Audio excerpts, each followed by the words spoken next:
Assalamualaikum warahmatullahi wabarakatuh. Perkenalkan, nama saya Muhammad Irsyad Khairi. Di sini saya akan menjelaskan 5 materi yang sebelumnya sudah dijelaskan oleh dosen saya.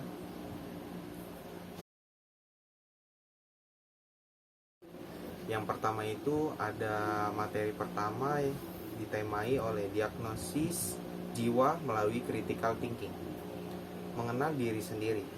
Nabi Muhammad bersabda, barang siapa yang mengenal dirinya, maka telah mengenal Tuhannya. Tugas pokok dari dan fungsi pencipta dari manusia. Allah yang Maha Pengasih dan Maha Penyayang telah menciptakan manusia di bumi sebagai khalifah. Allah pernah berfirman kepada malaikat, sesungguhnya aku hendak menjadikan seorang khalifah di muka bumi. Al-Baqarah ayat 30. Poin kedua ada identifikasi sifat jiwamu. Bercermin diri dengan melihat akhlak kita dengan akhlak Nabi. Yang paling pokok bercermin tak kala beribadah umroh dan haji, karena ada jejak peninggalan yang mengandung nilai sejarah. Atau bercermin dengan Al-Quran dan hadis, karena itulah akhlak Rasulullah SAW. Jika bercermin, lakukan evaluasi dengan berpikir jernih dan kritis dengan akhlakmu. Inilah yang disebut critical thinking. Dengan demikian, critical thinking adalah proses berpikir yang aktif dan terterampil dalam menyusun pemahaman tauhid.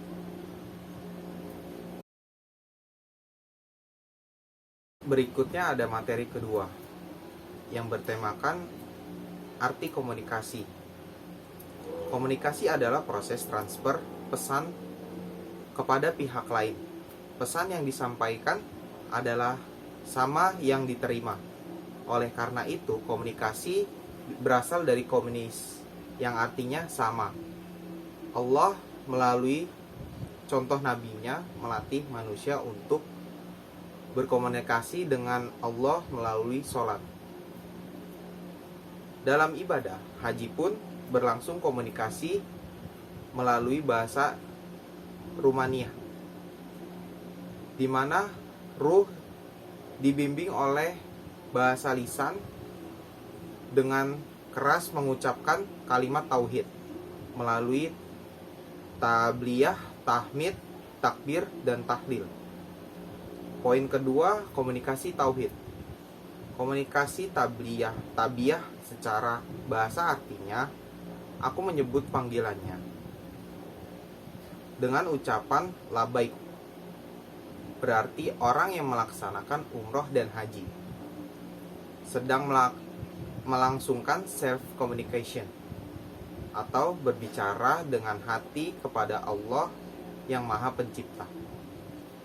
Jadi berhijrah untuk ibadah haji, di dalamnya terjadi proses komunikasi yang intensif dengan Maha Raja.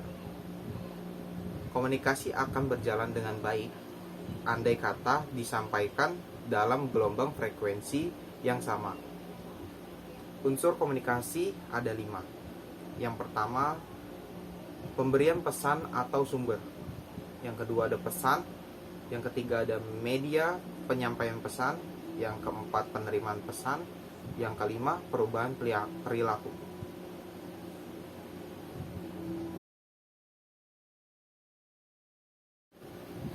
Berikutnya ada materi ketiga, yaitu tesis Nabi Ibrahim. Poin pertama, arti tesis.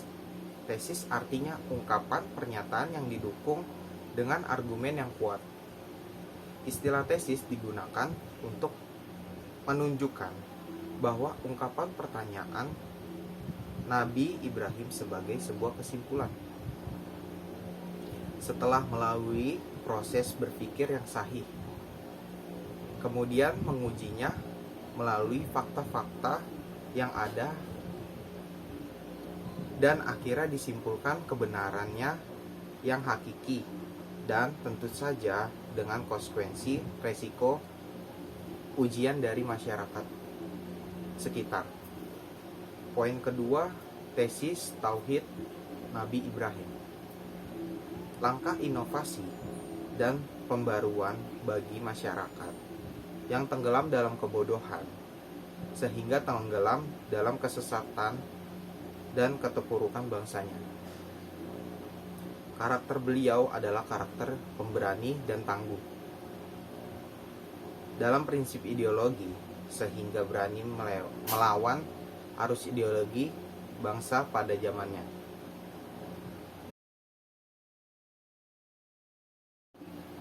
Selanjutnya ada materi keempat yang bertemakan model pembaruan Nabi Ibrahim. Poin pertama ada arti bersolawat secara hakikat. Bersolawat kepada Nabi Ibrahim secara hakiki, bersolawat kepada Nabi Ibrahim, berdoa agar memiliki sifat dan tauhid seperti Nabi Ibrahim, dengan mengikuti ajarannya agar meraih ridho Allah Subhanahu wa Ta'ala, seperti salawat berikut: Allahumma sholli ala Muhammad wa ala ali Muhammad. Selanjutnya, Nabi Ibrahim merupakan role model atau figur pembaru ideologi bangsanya, yang berangkat dari keyakinan dengan motivasi pergerakan karena dilandasi dengan keimanan dan nilai-nilai tauhid. Proses dan pertahapan pembaruan Nabi Ibrahim itu ada 4. Pembaruan diri sendiri, yang kedua pembaruan keluarga, yang ketiga pembaruan masyarakat, dan yang keempat itu ada pembaruan bangsa dan negara. Poin pertama itu ada pembaruan diri sendiri. Pembaruan dimulai dari diri sendiri, sama dengan matahari yang bercahaya dari dirinya sendiri. Jauhkanlah aku berserta cucuku dari menyembah berhala-hala. Quran Surat Ibrahim ayat 35. Ya Tuhanku, berikanlah hikmah dan masukkanlah aku ke dalam golongan orang-orang yang soleh, dan jadikanlah aku buah tutur yang baik bagi orang yang akan datang di kemudian hari.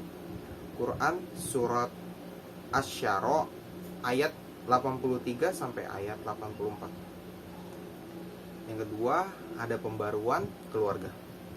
Setelah Nabi Ibrahim sudah sampai hakikat mengenal Allah, maka ingin agar keturunannya pun juga sampai ke Allah. Ada contoh surat, yaitu Ya Tuhanku, anugerahkanlah kepadaku seorang anak yang termasuk orang-orang yang soleh. Quran Surat Al-Sofat 37.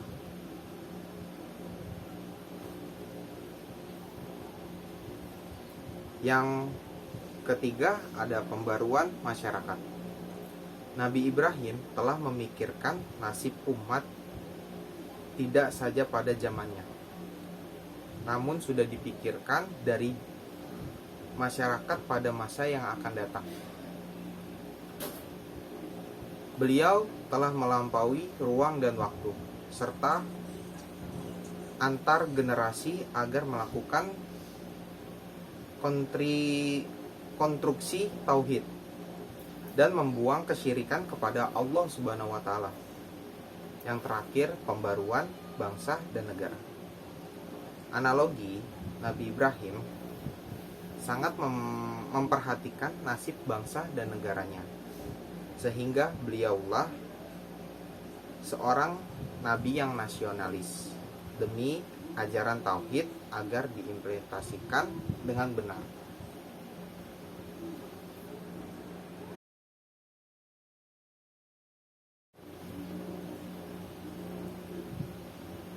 Berikutnya ada materi kelima, yaitu materi terakhir yang bertemakan ajaran nasionalisme Nabi Ibrahim.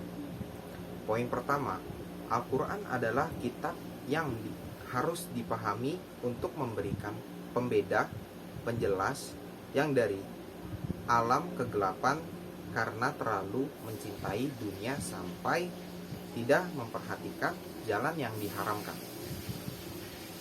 Inilah sensasi berhala yang menimbulkan kesyirikan.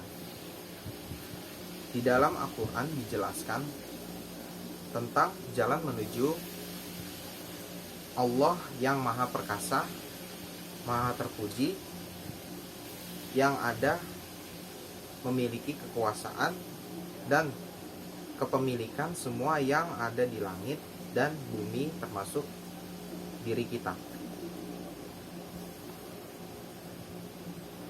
Poin kedua, syukur ajaran yang telah diimplementasikan. Pembangunan karakter diwujudkan dalam pendidikan nilai, pendidikan budi pekerti, pendidikan moral, pendidikan watak yang bertujuan untuk mengembangkan kemampuan bangsa untuk memberikan keputusan baik buruk, memelihara apa yang terbaik dan mewujudkan kebaikan itu dalam kehidupan sehari-harinya dengan sepenuh hati. Poin ketiga, strategi membawa ajaran. Allah mengajarkan strateginya adalah membangun benteng pertahanan, yakni pertama itu ada sabar dan kedua ada tawakal. Jika menggunakan strategi ini, maka musuh akan dihancurkan oleh Allah dan kemenangan diperoleh selanjutnya teritorial wilayah yang dikuasainya. Sekian dari penjelasan materi kelima tadi, kurang lebihnya mohon maaf. Wassalamualaikum warahmatullahi wabarakatuh.